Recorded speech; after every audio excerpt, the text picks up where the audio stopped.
Terus yang berikutnya ada lagi ruh pendamping. Jadi selain ruh yang 9 ada lagi ruh yang lainnya tuh. Masih luas. Setiap orang nanti ada ruh pendampingnya masing-masing. Nanti ada ruh pendamping, ada juga titisan. Itu lain lagi. Nih, eh, setiap orang misalkan Kang Surya selain ruhnya yang 9 ada lagi tuh yang lain. Nah, entah misalkan entah misalkan ada ruh dari raja-raja, entah ada ruh yang lain itu ada di samping juga.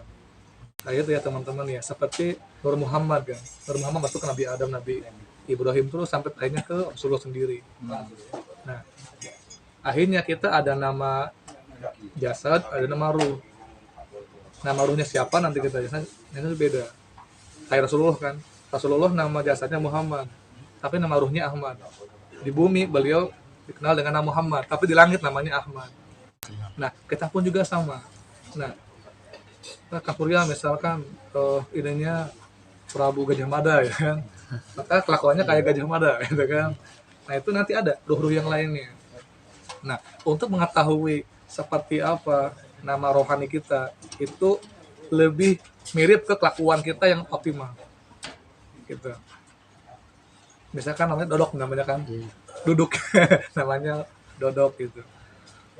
Tapi kelakuannya misalkan lebih kayak Abu Nawas gitu.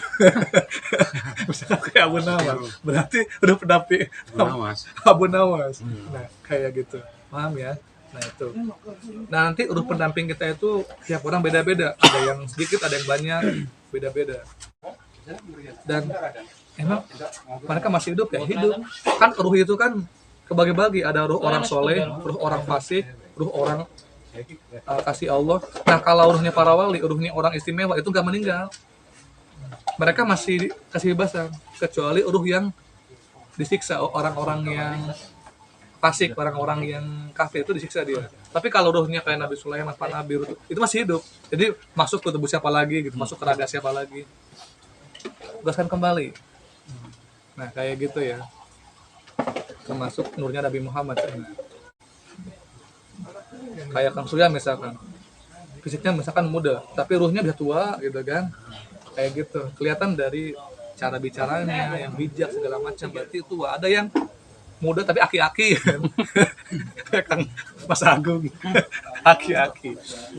Ada yang udah tua tapi ruhnya masih muda, akhirnya masih on aja tuh, padahal udah tua. Ruh pendamping kita. Makanya seberapa bagus kualitas rohani ibadah kita, maka setinggi itu juga ruh kayak sukma, butuh makanan mereka. Kalau nggak makan lemas, kayak gitu. Kan kalau ruh makanannya jelas kan, zikir, sholawat, itu semua makanan-makanan ruh. Kita aja kan jasmani nggak makan sehari aja lemas badan kan, sehari nggak makan lemas. Makanya kalau maghrib pengen segera di kalau dohor sengaja dipanjangin sampai setengah 1 maghrib kayak gitu dipendekin, maghrib dipendekin, udah belum adan udah adan aja. Itu kayak gitu lemas kan. Nah jasmani makanannya nasi, roti, segala macam, mie kan, dan lain-lain lah, itu jasmani. Rohani makanannya itu zikir, sholawat, tirakat, ibadah, puasa, semua yang sifatnya ibadah itu makanan ruh. Nah, begitupun korin juga butuh makanan. Nah kalau korin itu makanannya adalah sifat-sifat dalam diri kita, seperti kita semangat, kita itu bangkit, optimis, itu makanan ruh. Ini kalau teman-teman misalkan ya sehari galau aja, dia juga lemes juga. Karena kan dia itu gimana diri kita, ya paham ya teman. Jadi kalau teman-teman sering galau, sering ragu-ragu, sering ibaratnya banyak stresnya, banyak was-wasnya. Saya curiga kok menoleh ke belakang sesuatunya ini. Kalian berdua kan sudah mengetahui gitu. Wah ini gitu.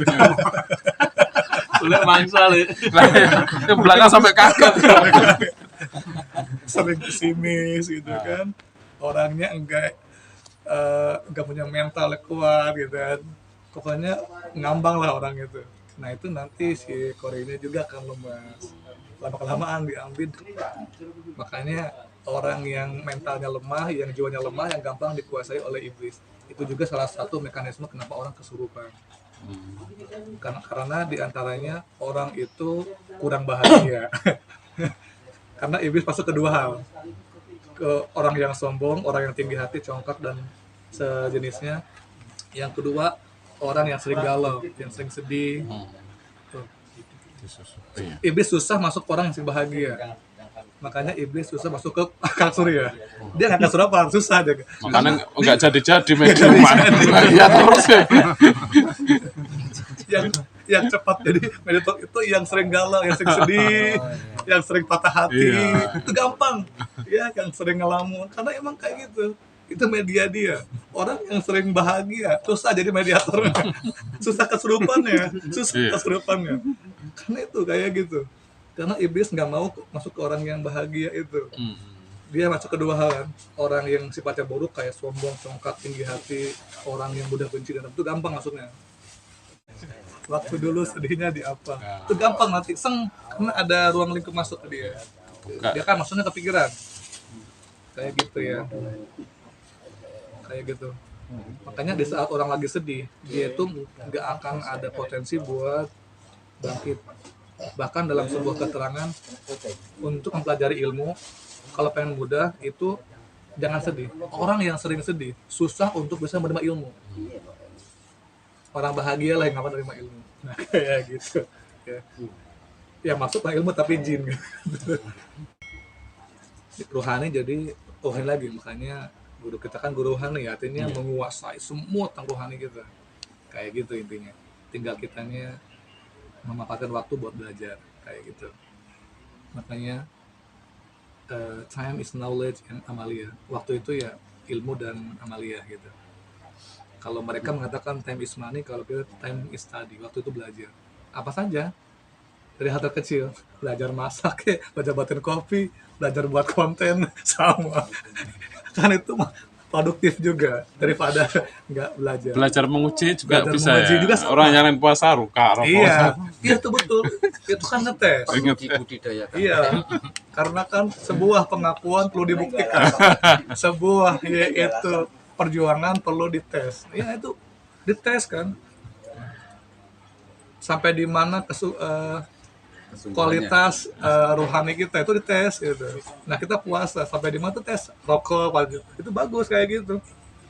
Bukan sulul afat. Bukan, itu bukan sul adab. Itu justru bagus. Ibaratnya kayak dosen lah kan, pendamping kita. Makanya seberapa bagus kualitas rohani ibadah kita, maka setinggi itu juga.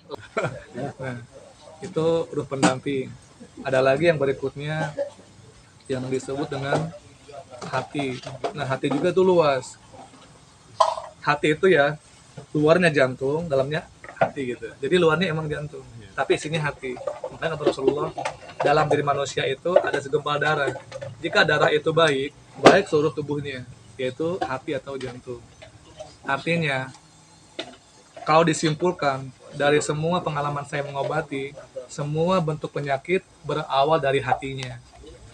Jadi kalau ada orang yang sakit, tanya, perbaiki hatinya. Kalau hatinya baik, baik semua raganya. Jadi kebanyakan penyakit itu dari hati sama nafsu. Ini kalau dua ini bisa kita manajemen dengan baik, manajemen kolbu. Tuh.